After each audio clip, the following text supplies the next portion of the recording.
Good morning, good afternoon, or good evening, wherever you may be, and whether you're watching live or archived. And welcome to another Nautel's TTT webinar series, Transmission Talk Tuesday. This is episode number 77. I didn't even need to look at the screen. Getting close to the end of the year, so I'm paying attention again. On that note, today we're going to do this with no special guests except for y'all in the audience, and I'm going to drag a few of you in here. We're going to talk war stories because these are the fun ones. We'll talk about some of the stuff we've seen. We'll talk about some ideas so we don't see that sort of thing again. And of course, we'll always see it again. What do they say? Just when you think you've seen it all, you're wrong. So mandatory housekeeping before we get started.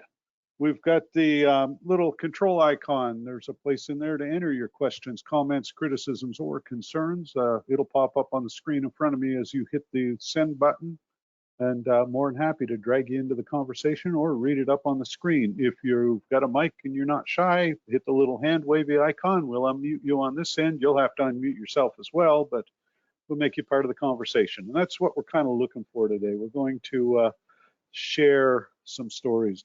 William in the comments says that when things have gone from bad to worse, the process repeats itself, and that's no question at all.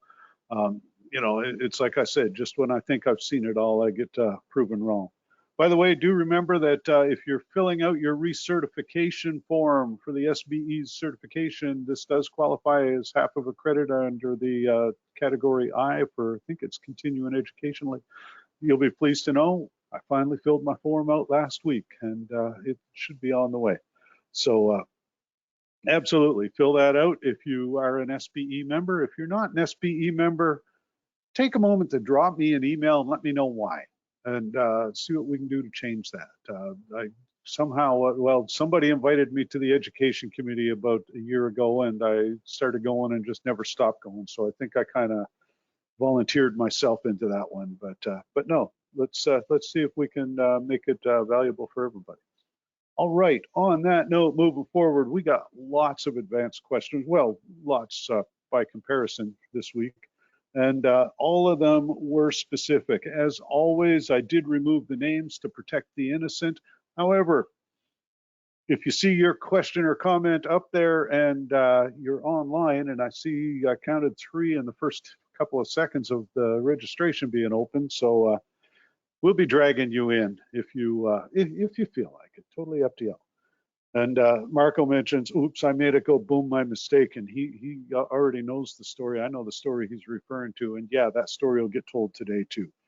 So let's just dive right into it. First one up was, and I'm going to call him out on it since he already put something into the comments and I know he's here, but William mentioned burnt line, and how many times have you come into a site and seen something like this? And it's one of those things where you look at it, depending on where in the line it is, you know it's going to be expensive. So William, I've unmuted you. If you want to unmute yourself and tell us the story, I know there's one here. Oh, it was interesting. I got a random phone call, you know, of course, in the evening, that my transmitter was off from the remote control. And of course, I, you know, tried to reset a few things, nothing. And it was reporting what I'm going to say is an excessively high VISWAR. So I got in the car, headed to the site, and on the way to the site, 2 of my tower clients actually called saying, hey, I can't get my transmitter to come on. I'm like, yeah, I'm on the way. And when I got there, it was very clear that this was where the problem was, just because of the discoloration on the 3 1/8 inch line. And was this was inside the building, obviously? This was inside the building. It was part of a multi-station combiner. So it was at least it was very clear where the problem was going to be. It was just a question as to how far back from that mark did I have to replace on both sides. Right, and same situation where every half wavelength you're seeing some heated spots. Yeah, we actually we worked with the manufacturer of the combiner, and the line is no longer 3 1/8. It's actually a bigger line now. So just in case. Yeah. So oh, there's one that Kirk. I'm going to unmute Kirk for that one because this falls under the same topic, and he's asked the question, but I'm going to make him ask it on the line as soon as I get down here. So So on that one though, William, how long did obviously didn't have the parts on hand for it. The funny thing is, I actually did have enough parts to rebuild the burnt stuff. So within a couple hours, I was back up and running, but I made everybody run at half power until we could actually have everything checked out because I didn't want to have to go again in the middle of the night to replace it all a second time. Yeah, and So this stuff never burns down during daylight hours usually. exactly. But we were very lucky that we just happened to have enough extra pieces in order to reconnect everything and get everything back up and running. We also got very lucky that the damage was really limited just to the interconnection line as opposed to part of the combiner itself. Yeah. So, Mr. Harnack, I am pulling the mute on you if you want to unmute yourself and tell us, ask the question again, and I'll tell a story. Hi, thanks for doing this show, yeah, everybody. I appreciate it.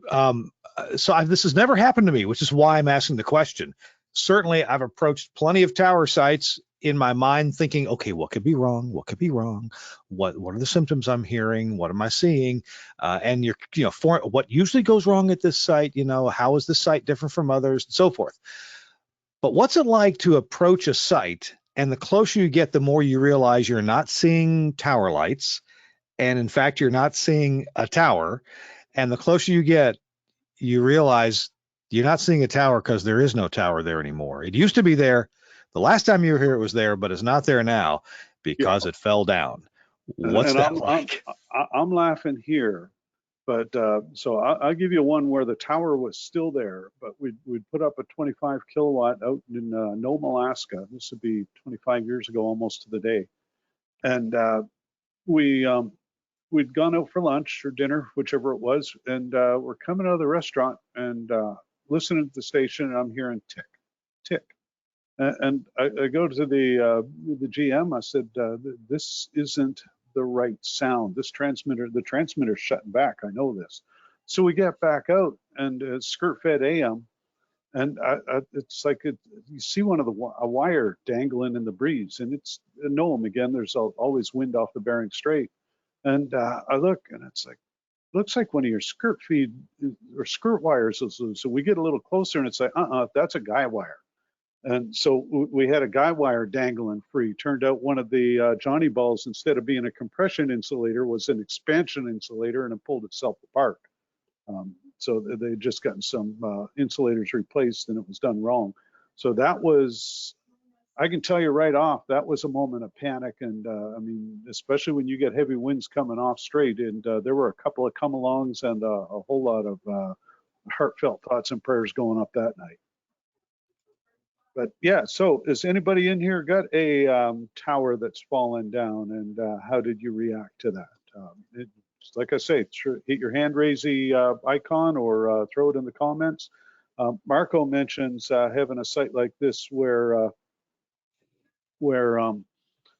they had a bunch of parasites is the word he used, and it's a good one, stole the grounding copper around the building. And one of our locals had one like that. I've told the story before. But so Tim Barry has apparently seen this, and coincidentally, Tim's not too far down the road from Kirk in scenic Knoxville. Tim, I've unmuted you if you've got a microphone with you. Then feel free to unmute yourself and tell us the story, because and you don't have to worry about paraphrasing either, because that's a good way of putting it. But so let's see, Tim's not unmuting, but the quote from my predecessor on the phone when he was working for him at the time, as he got to the tower site first, oh shit, it's on the ground. Yep, I'm here now, Jeff. All right, so tell us the story. Where were you at the time? Justice there. I was actually at a sister station in Greensboro, North Carolina. My 1 year over there, and my predecessor, who I worked for, who was in Knoxville at the time, and my phone rings in the very early hours of the morning, and that's exactly the quote that I got over the phone was, oh shit, it's on the ground. I said, what's on the ground? And the tower that he described was actually an STL relay tower. So it took 2 stations off the air in the process of that. Didn't take our main transmitter off, as we weren't relaying through there. And we had, of course, Marty facilities and 2-way facilities there.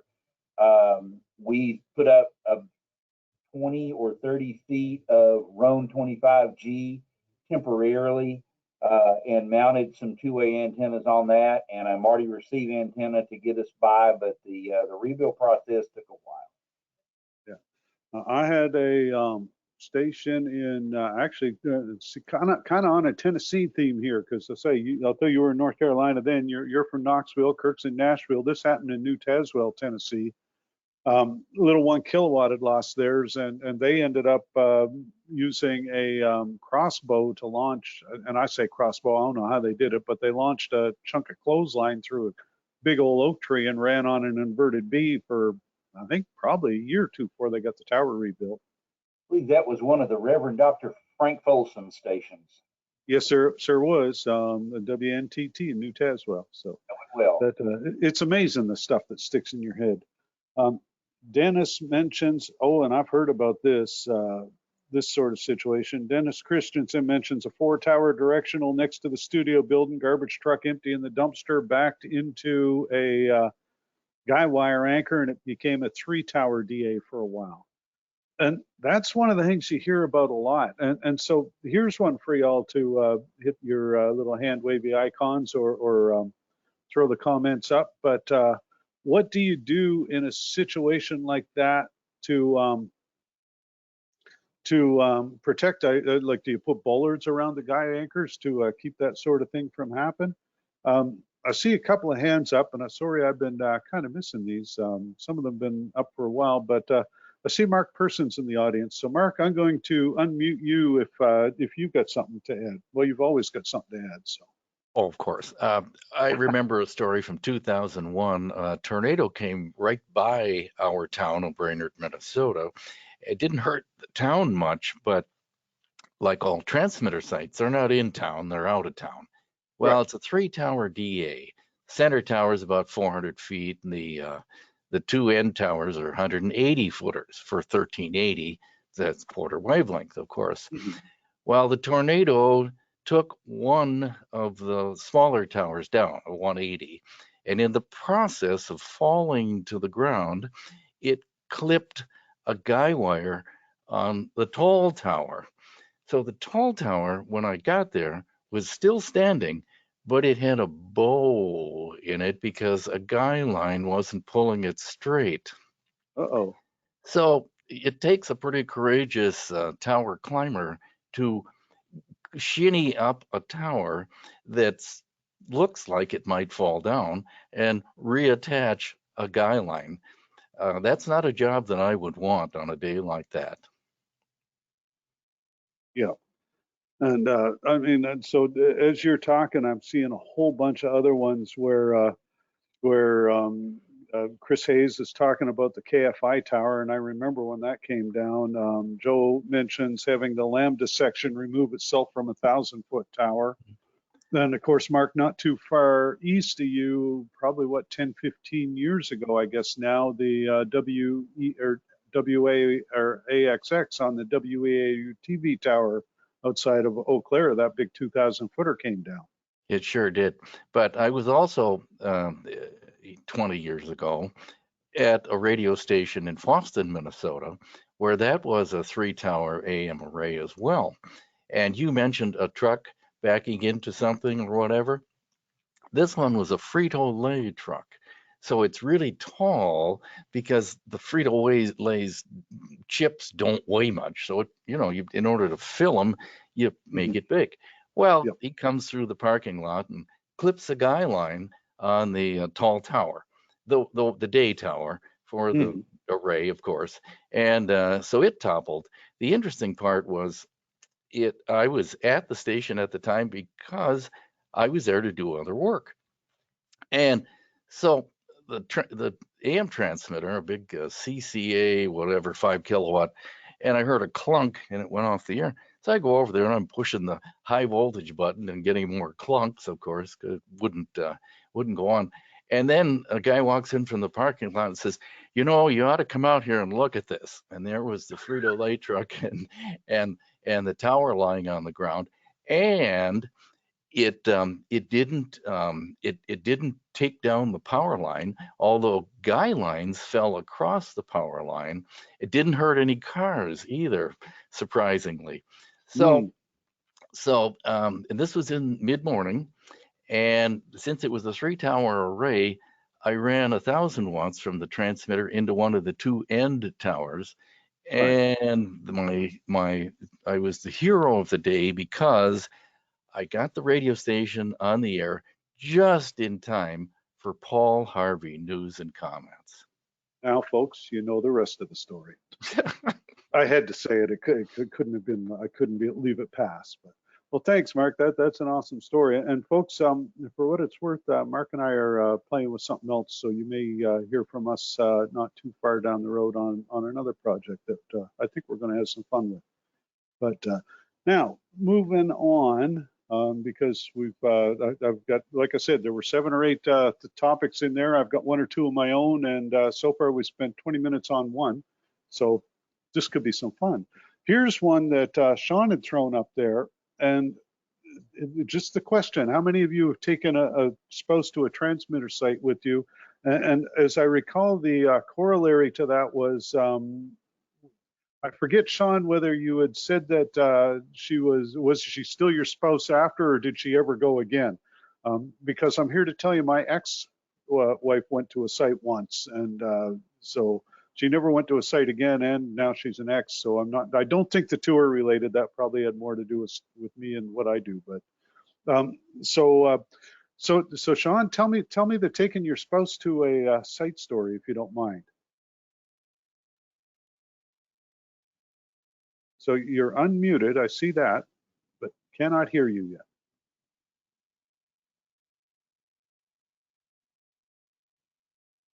Nope, we're looking at silence. All right. Well, if you get the microphone figured out, just holler up or hit something in the chat, and we'll get that in there.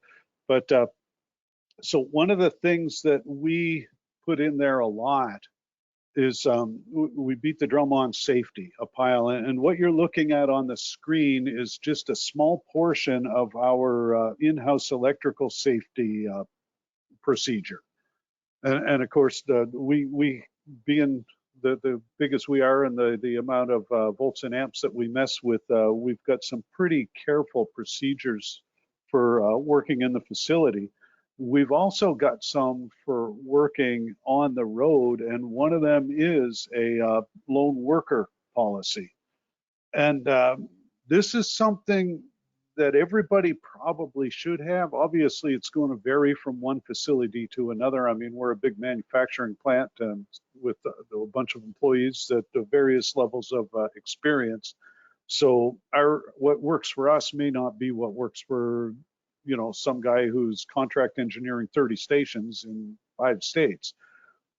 But you really do need to have some sort of policy and make sure that your stations understand. As an example, you may be the sort of person that just absolutely wants to have somebody else there. And I highly recommend it, even if they don't need to know anything about radio. All they need to know is where's the circuit breaker and how to call 911, as an example. So, that's something that I beat the drum on a lot. John mentions that his wife went to the site with him, but she didn't like the road. Yeah, I dragged the teenager out to the site I volunteer at one day, and that was a one-time thing too, same reason. Greg mentions that his wife frequently serves as a safety officer, watches the spec analyzer while he moves sat dishes, and has built audio console wiring harnesses. So Greg's got his wife trained to do the work. Greg, I'm going to tell us some about this, because your wife is obviously a special breed, just by virtue of the fact that she'll do this stuff with you. It's more or less because she has to. Mm-hmm.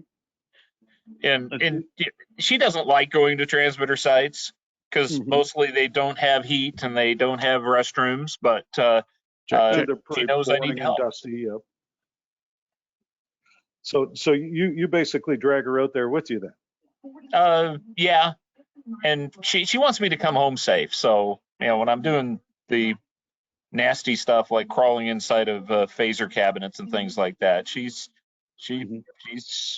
wants me to get out alive, so that's cool. Yeah, exactly. Now, see, my wife, I made the joke one day that every time I walked out the door with the tool bag in my hand, she's just kind of double checking the insurance policies. I have a pretty good insurance policy right now, and I still don't know why she hasn't made that little oops happen. Yeah, sort of give you a shove instead of a pull you back from it. But Tim Barry says a better choice might be a ham radio friend who wants to see a tower site. But I guess no, it absolutely. Like I said, I'm a huge fan of having somebody there, and yeah, they don't need to be an engineer. They just basically need to know what to do to stop the voltage and get the ambulance. So, hey, Jeff, I got my mic working, I think. Oh, good deal. Hey, Sean. Well, thanks, Yeah. Greg. I appreciate that. Well, I put in this question because I thought it would be interesting, because I figured everybody would have nothing but horror stories about taking a spouse to a site. And one evening after dinner, I thought it'd be a great idea to take my wife to a transmitter site near dusk that was very flooded, where the transmitter had gone off air, and there was a little bit of water on the floor in the transmitter building, and all around it. It looked like it was just planted in the middle of a little lake. Yeah. And I went in there with my rubber boots, and the floor was dry enough. I felt like I could, fire up the transmitter. But the thing was, there was a big bang when I did, and my wife was waiting on the other side of the lake in the car, watching the building with the porch light there going. And at the same time, the big bang, the porch light went out, and she thought I was dead. I was okay, because I was in there troubleshooting the transmitter and everything, and drying out some things. It was just a very moist room because it was a block building. And I kind of forgot to open the door of the building and wave at her to reassure her that I was still alive. So half an hour later, I'm still in there working on the thing and trying to figure out how to make the transmitter work. And she saw, my life flash in front of her eyes, I guess. And when I finally got back to the car, it was no consolation that I was still alive, because she had kind of written me off at that point, trying to decide how the rest of her life would go without me. And it was a lot of mental anguish on her part. And after that, she never again would go to a studio or a transmitter site with me. Yeah, I mean, my wife, she's very much you're on your own out there. Just let me know where you are and when you'll be back. And then the clock starts ticking from the time I'll be back. Yeah. And so I make it a point, if I'm not back, then I have a call out. But we're just a little 1 kilowatt FM. So, yep, it's very much stressful sometimes. So, yep. And I bet that if you ever did take her out again, you probably would not forget to call her if there was a bang and the lights flickered. Yes, that's right. I could have solved it if I would at least open the door and waved, "Hey, I'm okay." Yep. I never thought of that. I feel bad about that. Well, it's like everything else too. When you get used to working alone, it's hard to remember when there's somebody else there, especially if they're not right in the building with you. So, yep, I see that. But no, thanks for that story, Sean. That's a good one.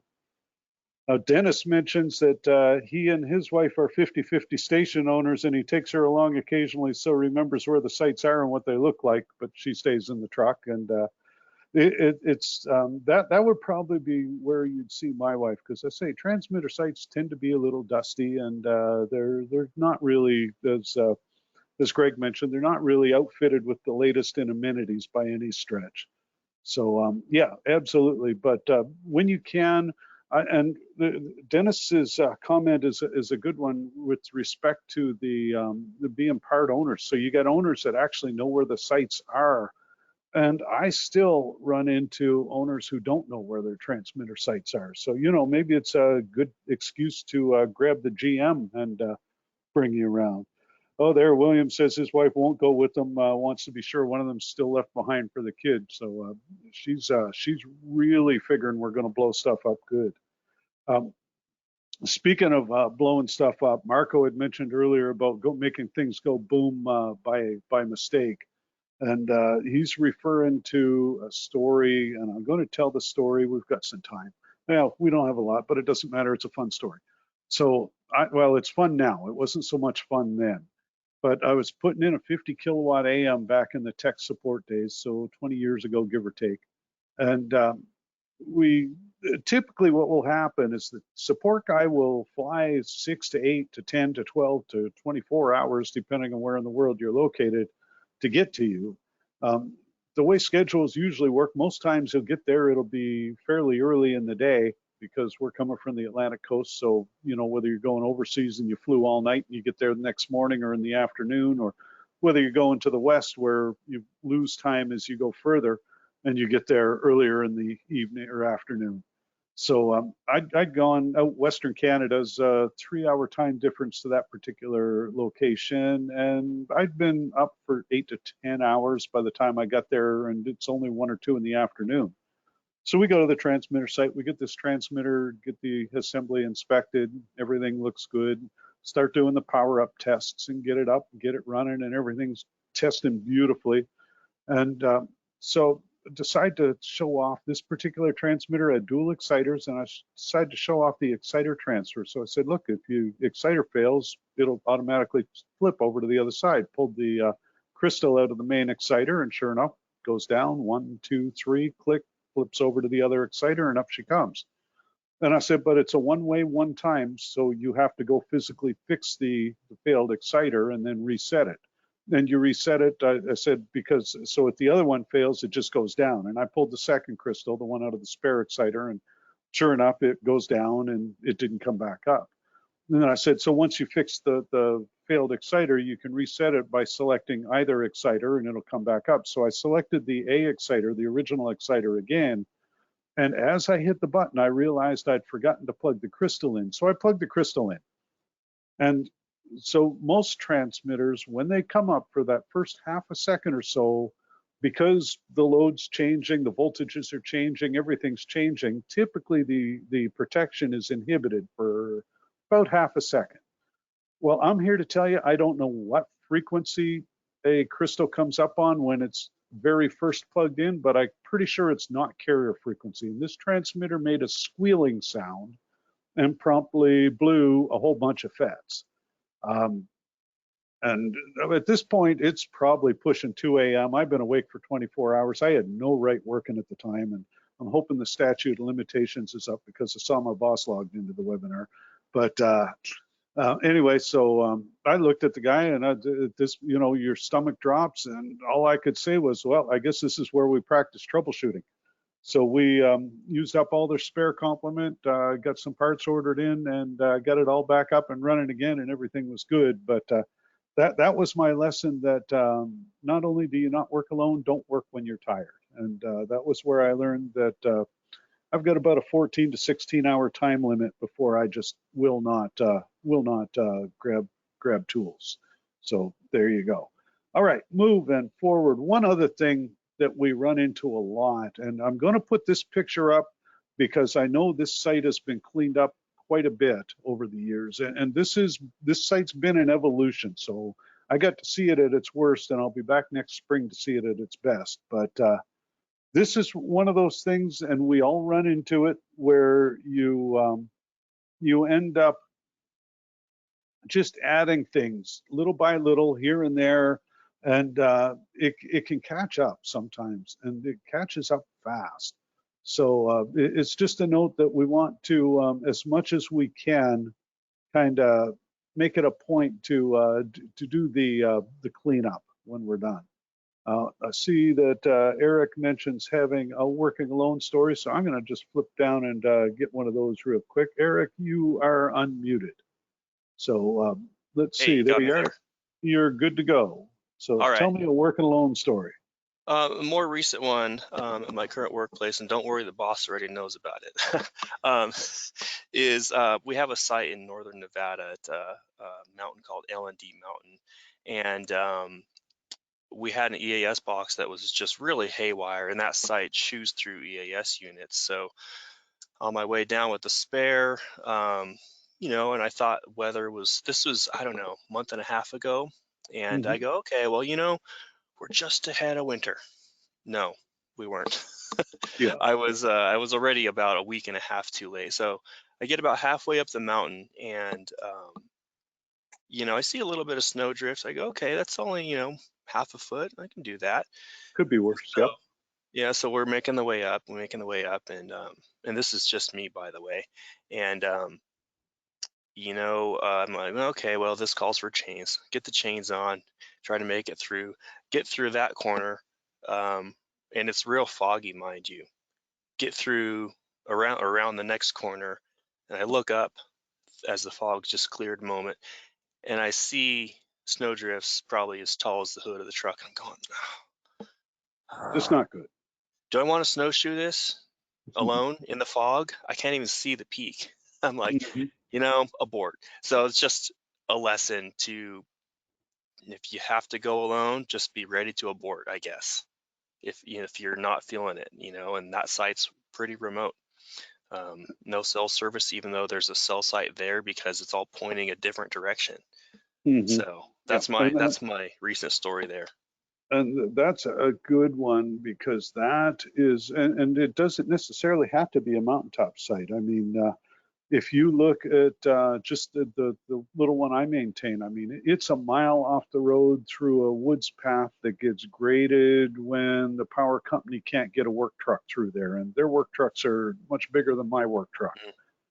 So absolutely, that's a really good one. And I think you're going to see your comment from the advanced registration come up earlier, but I figured it was a good time to share the story here too. So thanks, Eric. Mm-hmm. Now, Dennis mentions too, never put the chains on going in. So Dennis, I used the chains to get out of the situation I got myself into. And that's been my line forever. 4-wheel drive is to get myself out of the stuff that I got myself into in 2-wheel drive. So no, that's a really good comment there. Now, getting back onto the cable management, this is one of those, like I say, this particular site evolved over time, and I talked to their latest engineer recently, got a new guy in, and he's done a lot to it. So I'm looking forward, someday I'll give you a before and an after picture, and maybe get them on what was done to clean stuff up. And it's not just in the building. Sometimes you'll have folks adding STLs and adding cell stuff to your tower, and if you're not doing the cable management, you get a lot more wind resistance on something than that. Now, going back to the tower, I did steal one, and somebody had mentioned in the advanced comments, and let me see if I can find who that was really quickly. It was, Reiner. I'm not sure if he's logged in today, but we'd had somebody mentioning about being near an unofficial target range. And it was coincidental that Jordan Tomlinson out west had posted this in the broadcasting club. So one of the things I beat the drum on a lot is that more and more as we're doing more sites with fewer people, it's really critical to do the networking and use all the resources you can get for helping you do things. And the Broadcasting Club would be one of them. There's Radio Engineers Facebook page, Broadcast Engineers Facebook page. There are other ones like transmitter sites, radio studios, things like that. Just about anything you could think about, there's probably a Facebook group for it. And some of them have some pretty valuable information. So, we've all had, I think, situations where you've seen a beacon light or a marker get shot out, and especially in the rural areas, although some of the metro ones can be just as bad. So that's definitely an ongoing thing. Now, here's a question, and I'll throw this out to the group, and you can either throw it in the chat or hit the hand raising thing. But what do you all see with respect to tower lighting and NOTAMs? Is that still something that is an issue? And I guess, I mean, I know you still technically have to report them, but is it, it just seems like it's getting harder and harder to report them, and there doesn't seem to appear to be the follow-up. So I know Tim's got his hand muted, so or hand raised, so I'm going to unraise or unmute Tim and see if Tim, do you have any thoughts on that? Because I know you've done a bunch of stuff around. Are you referring to me, Jeff? I am. Oh my You're God. the only. You're the only. I think you might be the only Tim in the room, although I haven't really gone through and looked. But so tower lights. Do you still have to report them, right, when you get one shot out? You do. There's an 800 number that I can get for you here momentarily as soon as I thumb through my phone to find it. Used to be you had, if memory serves correctly, and I may be wrong and get embarrassed in front of the group, but I believe it was 15 days to correct the problem, and you can get one extension. That policy has changed, and now, at least what I'm told by others who've had to travel this route, is this could last, I won't say indefinitely, but an extended period of time. The beacons, of course, are still reported. Side lights are not an item to report. It is done through a contractor of the FAA. It's no longer, and it hasn't been done for a while, through your local flight service station. And the number I've got is 1-877-487-6867. All right. Now, what I'm also going to get you to do, Tim, if you don't mind, is just type it into the questions when we're done chatting, and then Ed can put it in chat so everybody can see it too. Be happy to. Yeah. So very cool. Well, thank you. I appreciate that, because yeah, it's one of those things. I don't think that's ever going to go away as long as there's hunters or kids with guns or just about anybody.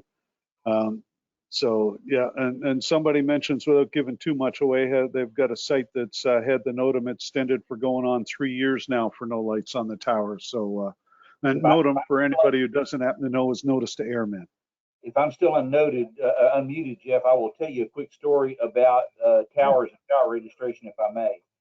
Make sure that if you are the person of contact on a NOTAM registration, that if you leave that agency or you no longer do that work, get it changed. Some of you that may know me know that I do engineering for Tennessee football and basketball, and one evening in the middle of a ball game, I receive a phone call from our studio engineer who says, I have the FCC on the other line and they're about to refer one of our towers to enforcement because it's off and been off for an extended period of time. Well, I have sensors on all the tower lights that I'm responsible for, and one of them that I even pay somebody a monthly stipend to go out every night and count all the lights and make sure that they're working. And that's for the person to call me, and it was from somebody within the commission, and he calls and tells me, I have your name on this tower registration. Your tower's been off for an extended period of time. I need an explanation from you real quick, what's going on, before I turn this over to enforcement. And something kicked in, and I said, can you tell me the location of this tower? Well, as it turns out, it was a tower that the company I was working for had sold. My name had not been taken off of it, and that tower was actually off, as they said, but I was about to be in serious trouble because of it. So just a word to the group, if you no longer are responsible for a given tower, make sure that who is registers it so that it's not you that's on the hot seat. Now, there's another question I'm going to throw at you, and since I got you on the hot seat, so to speak. But used to be that station had an assigned chief operator who was kind of responsible for ensuring technical compliance. Now, is that still the case? Like, if you leave the station and you were assigned for chief operator, is that something else that should be making sure you're taking your name off of? If you were the DCO to begin with and you leave the station, yes, you should do that. Some of the smaller stations that I take care of will have an office person as the DCO who I will instruct how to query the EAS box, and I usually give them a sample log that allows them to put in where they have sent and received an EAS test. But yes, if you're a DCO of a station and you leave, you need to make sure that's changed, because otherwise, should the commission show up and they ask for DCO and somebody looks around and goes, well, hey, Tim is a DCO, but he's not here. Well, they don't have any reference that that's changed, and they're going to be looking for you when they shouldn't be. Exactly. So there's another good point, folks. Joe has put a link in here. Ed, I'm going to get you to grab it's pilotweb.nas.faa.gov, and I assume again reaching out for the NOTAMs, but definitely put that in the chat if you could, Ed. And I got stopped blinking. Oh, there it is. Look at that. He is so fast and efficient. See, he got it up before I even saw the chat light blinking. Oh, Tim, I want to thank you very, very much for that. One of the other things that we had come in, and I'm going to leave the name out of it. If you want to hit your hand wavy icon and add some I guess, color commentary. But one of the comments was, what do you do when your sister stations get brand new stuff and you can't even get the grass cut? Now, I'll quantify, those pictures are mine. Those are ones that I took or was sent. So they're not related to the original commenter. But that is a question, you know. I mean, there are going to be times, and it happens, and a lot of it because, of course, radio ultimately is a business. You know, it's going to be the station with the biggest ROI gets the stuff, and the one that's bleeding money is probably going to get, I don't want to say neglected, but fewer resources, shall we put it that way? So how do you allocate that? You know, as an engineer, do you just get a budget that's a pool and it's up to you to allocate it? Do you make yourself, how do you get yourself involved in that? So folks, I'm going to let you think about that one for a bit. And just sort of, like I said, hit the hand raise icon. I've just kind of clicking on the index here to make sure it's not coming up. Or if you've got anything else to add to that, then let me know. Now, here's a good one. Brian has put the Canadian version in for the NAV Canada Flight Information Centers. So Ed, I'm going to get you to copy Brian's link in for our Canadian listeners. And that's, thanks, Brian. I appreciate that. That's a good one. So, yep, because, and here's something I've been thinking about doing, and this conversation with Tim about the chief operator kind of got me thinking about it. But it'd be kind of cool to do like the in the U.S. the FCC, a lot of the state organizations have ABIP, alternate voluntary inspection programs, broadcast inspection programs, and it would be, because Canada and the U.S. and most other countries in the world follow reasonably close with regulations. It'd be kind of cool to talk to some of the things about the actual regulatory side over and above. Remembering that I'm not a lawyer and I certainly don't play one on TV. I've got a face for radio and a voice for newsprint, and that's how we're going to roll with it. One of the other things I talk about a lot, and this ties back into the lone worker thing. So the picture on the left is a site I was at one day, and all of the panels wide open and loose stuff laying on the floor. And I've been back since. It's been cleaned up quite a bit, but that's just a really put the panels back on stuff, folks. It's just absolutely scary, some of the things. I've walked into one or two sites where I'll actually turn around and walk out again at the, you know, because I'm not working in here. Now, granted, I've walked into one or two sites where they were busy pulling coral snakes out of the equipment, and I promise you I'm not going to work there because Danger Noodles and me don't have a good relationship.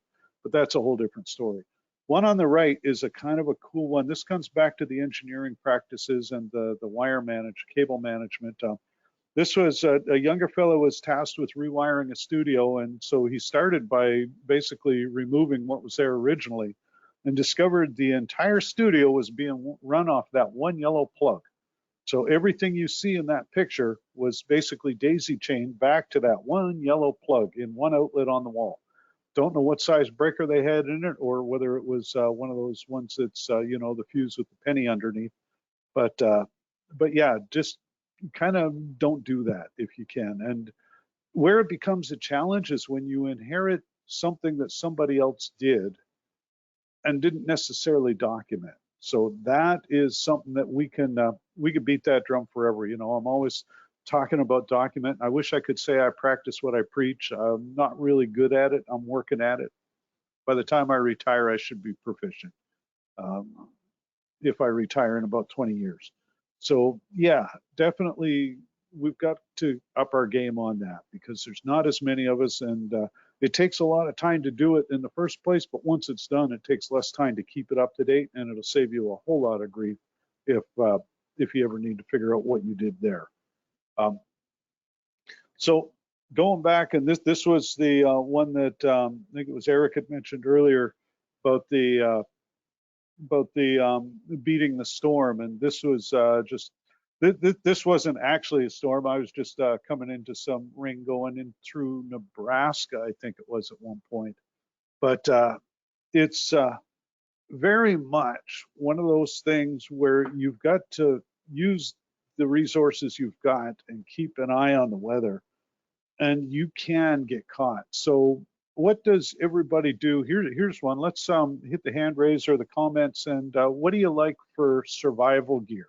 What do you keep in your truck? What do you keep at your site? There's a website called, I think it's 5 Gallon Bucket Ideas or 5gallonideas.com, something like that. If you look for 5 gallon and survival, you'll find it. But it just gives like an idea, you know, I mean, there's the obvious stuff: water, toilet paper, couple of granola bars. Definitely, I like the 5 gallon bucket or a 2 gallon a bucket with a sealable lid, something that'll keep the critters out. But what's everybody else like for that sort of thing? Hit me with your thoughts on that over the next few minutes, and we'll see where that ends up taking us. Oh, Eric's got his hand up. Let's unmute you. There you go, Eric. What do you think?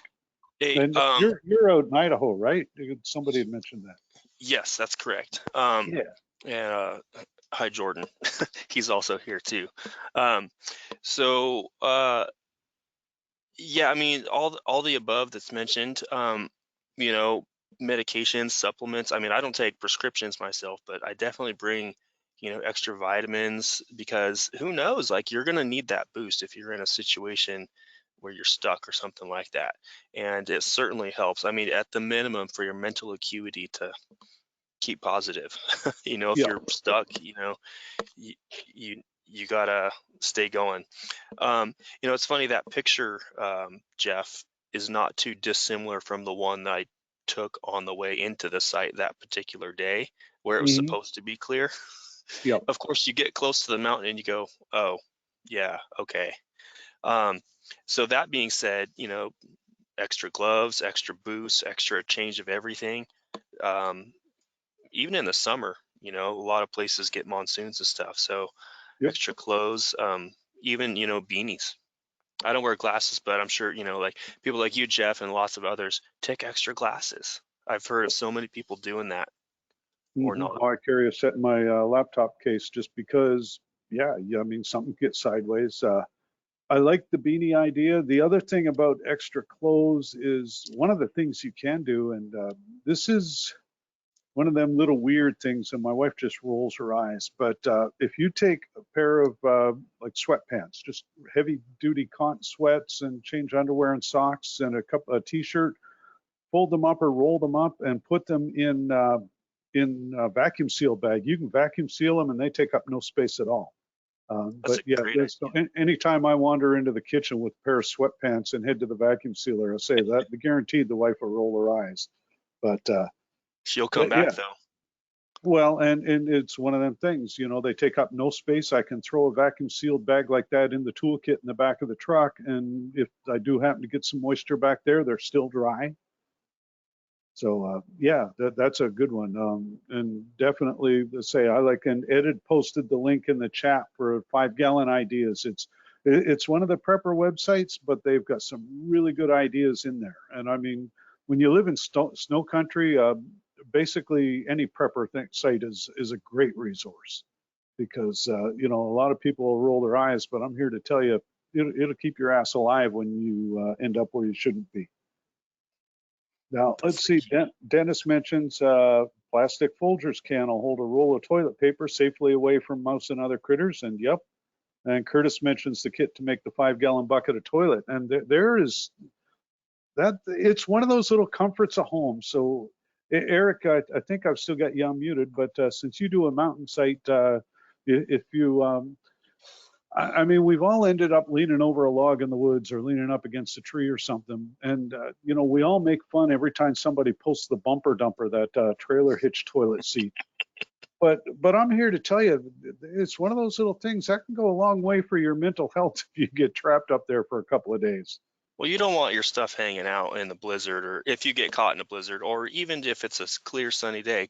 Up here in the winter, clear means cold. So you don't want anything hanging out, so you'd rather be as comfortable as you can. I mean, we got that stuff in our trucks. Right, and I mean, it doesn't take a lot of space in, say, 5-gallon bucket, a small hefty bag, or the kitchen garbage bag, and some kind of seat. You're good to go. I did have somebody customize. Let's see. William says, you know what's really bad, having the bumper dumper and realizing that your vehicle has no hitch. Yeah, well, okay, I can't help you there. There are situations beyond our control, but yeah, and this ties into something else that see, I think John had mentioned this, and John, for somebody who's retired, you're doing it wrong, buddy, because I see you here more than I think I saw you when you were working full time. Of course, now you get all this free time, right?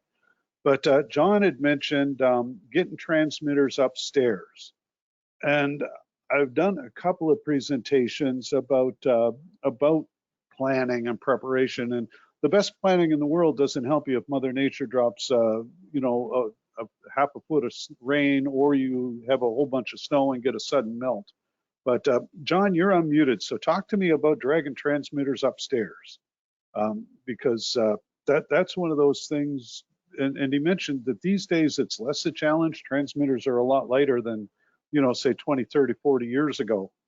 But it's definitely not an easy thing. And I see John's not unmuting himself, so he's probably like, yeah, I don't want to talk to you guys right now.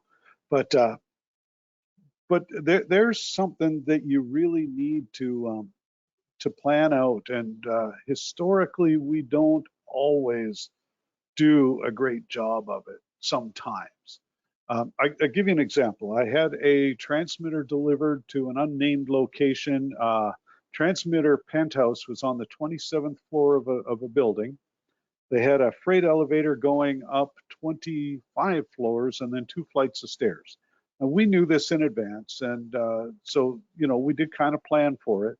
And we checked with the local folks, and we said, hey, do you have anything with respect to are you sure the transmitter will make it around the corners in the staircase? Oh yeah, no, we cut out we measured the length and width of the transmitter, cut out a cardboard mock-up, and just walked it around and proved we could do it. What they forgot was that a moving company stair climber adds about a foot to the height of your shipment, and the concrete beam running across the stairwell between floors 26 and 27 was below that level. So they got up to 25 in the elevator, get it off the truck up to 25, get it out of the elevator on around up to 26, get to the landing. They look up, and there was an oh crap moment. And what they ended up doing in that case was going back down a flight and a half of stairs. And I'm here to tell you, a stair climber in reverse is not nearly as much fun as a stair climber in forward. But they had to reverse down a flight and a half of stairs back to the freight elevator. They ended up closing the street and doing a helicopter lift. And I'm here to tell you that is definitely going to change your delivery budget significantly. And that comes back to some of the sites that Eric and Jordan and the folks in Idaho and Washington, parts of California, different parts of Arizona, a whole bunch of the world. There are a lot of sites where access is very much weather dependent, whether you're going in with a flatbed truck or like in this one, they ended up using those little baby a bobcat with forks on it, and or whether you're going to end up bringing a helicopter in to get things on site. So, a lot of planning and preparation. We do try as much as we can to schedule the day it arrives. But of course, if the day it arrives is the day you get a foot and a half of snow, that's going to change things. So definitely plan that out. All right, well, folks, we're coming up on the top of the hour. Nobody should have to listen to me on my own for an hour straight. So we're going to cut her off pretty close to now. Next week, we have got we're going to talk about gift ideas, just trinkets and toys. I kind of stole something. I didn't steal it yet, but I have something that another engineer asked me to order in for him, just because some stuff you can get to Canada that you can't get to the States, whatever. So I'll be playing with that a little. That may end up next week. We'll see. Could be a lot of fun. Don't forget, I was talking about it earlier. Yes, Marco, finishing on time-ish for the first time. Well, not ever, but this would be like second or third time. Curtis calls me on it every time I say the only time. So I'm just trying to set a precedent here. But resources, obviously our webinars are archived. You can hit them if you go to the resources tab on our website. The Waves newsletter, we just had one come out a little while ago. YouTube channel is a great place to find the little customer service how-to videos, and I think you can find all these webinars and everything else we do up there. And then online, I mentioned Facebook earlier. I'd say there's the Broadcasting Club, Broadcast Engineering, Radio Engineers. I take pictures of transmitter sites. I take pictures of studios and just about everything. But over and above that, there are a pile of other ones. Barry Michigan's BDR.net. He also has radio lists. I think it's radiolist.net. And let's see, the virtual engineer, broadcastengineering.info is another really good one. So there are a pile of resources out there, and by all means, it's something that we need to be, taking a little more time to utilize. I'm stalling a little while I try to make this change, and I see who put this comment up here. Let's see. All right, scroll down. Ben has one on quick remedies when 2 transmitter towers fell due to very strong typhoons. Build temporary short series fed tower on top of the building. Yep. And long wire antenna. And yes. And regarding good engineering practices, had experience of using thoroughly when solving transmitter problems when one of our, there it is, transmitter modulation transformer had partially shorted secondary. And I think we've all had the issue with the shorted modulation. I say all of us. I've been fortunate enough to work solid state, so I haven't had to deal with modulation transformers. So also, Ed, before we get wrapped up totally, Joe just posted the FAA phone number for reporting tower light outages. So if you want to copy and paste and make sure you use the right one from the correction note, then that would be really cool. Oh, there you go. See, you got the one from the pre-correction. So, yep, there you go. Perfect. Thank you very much. So, folks, on that note, we did hit a minute or so past the top of the hour, but I want to thank you all very much. Really appreciate you hanging with us today. Next week, I say, tune in. We're going to have a little more fun talking about cool, I say trinkets, but the cool toys and tools, the things that help us do what we do. Of course, I'm going to be talking about the FLIR infrared adapter for the phone. I might even show off the sexy new one I got for the iPhone. But we'll have some fun with that. On that note, we'll see you all next week. Thank you and have a great week. Bye now.